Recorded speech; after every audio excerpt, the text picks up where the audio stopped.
2010 में स्वर्गीय प्रधानमंत्री डॉक्टर मनमोहन सिंह जी और यूपीए की अध्यक्ष श्रीमती सोनिया गांधी जी के नेतृत्व में कांग्रेस पार्टी ने लोकसभा और विधानसभा में महिलाओं को आरक्षण देने का फिर से प्रयास किया। राज्यसभा में इसे पारित भी कराया, लेकिन लोकसभा में आम सहमति नहीं बन पाई। 2018 में आदरणीय श्री राहुल गांधी जी ने मोदी जी को एक पत्र लिखा और उस पत्र में उन्होंने कहा कि ये महिला का जो आरक्षण है ये 2019 तक लागू हो जाना चाहिए।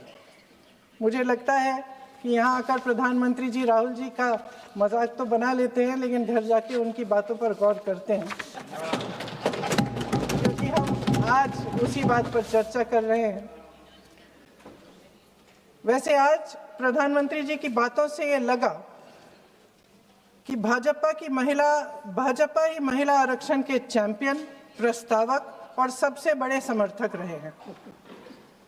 इनके पूरे भाषण में यही बात थी, जबकि ये कह रहे थे कि इन्हें इसका श्रेय नहीं चाहिए। कोई भी महिला आपको बता देगी कि बार बार बहकाने वाले पुरुषों को महिलाएं झट से पहचान लेती हैं। थोड़ी सावधानी बरत लीजिए, पकड़े जाएंगे।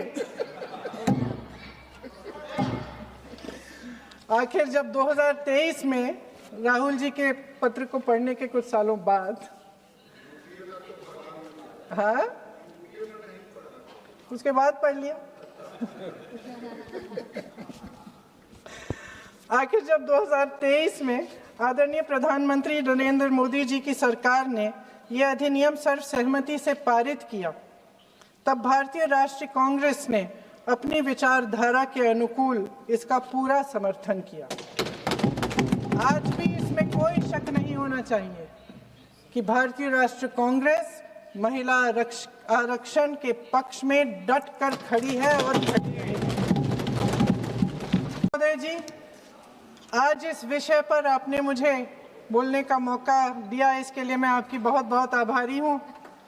ये वो विषय है जो देश की हर महिला के दिल के का ही विषय है, इसलिए आज इस पे बोलने का मौका मिले, इसके लिए मैं आपकी फिर से आभारी हूँ। इस विषय का एक छोटा सा बैकग्राउंड बताना चाहती हूँ, क्योंकि प्रधानमंत्री महोदय जी ने अपने भाषण में काफ़ी जिक्र किए कि किसने रोका, कैसे रोका, 30 सालों से कैसे ये निर्णय रोका गया। तो इसका बैकग्राउंड ये है, मेरे सत्ता पक्ष के साथियों को शायद ये बात पसंद नहीं आएगी, लेकिन इसका ऐतिहासिक बैकग्राउंड ये है कि इसकी शुरुआत भी नेहरू नाम के एक व्यक्ति ने ही किया। लेकिन घबराइए नहीं, ये वो नेहरू नहीं है जिनसे आप इतना कतराते हैं। ये उनके पिताजी मोतीलाल नेहरू जी ने एक रिपोर्ट तैयार की थी 1928 में, और उस प्रतिवेदन को उन्होंने कांग्रेस पार्टी की कार्य समिति को दिया था। वो एक समिति के अध्यक्ष थे, उसमें उन्होंने 19 मूल अधिकारों की सूची बनाई थी। 1931 में सरदार पटेल जी की अध्यक्षता में कांग्रेस अधिवेशन हुआ था कराची में। उस कराची अधिवेशन में इस प्रस्ताव को पारित किया गया और वहीं से ये शुरुआत हुई कि महिलाओं का समान अधिकार हमारे देश की राजनीति में शामिल हुआ। उसी समय 1 वोट 1 सिटीजन 1 वैल्यू का सिद्धांत भी हमारी राजनीति में स्थापित हुआ।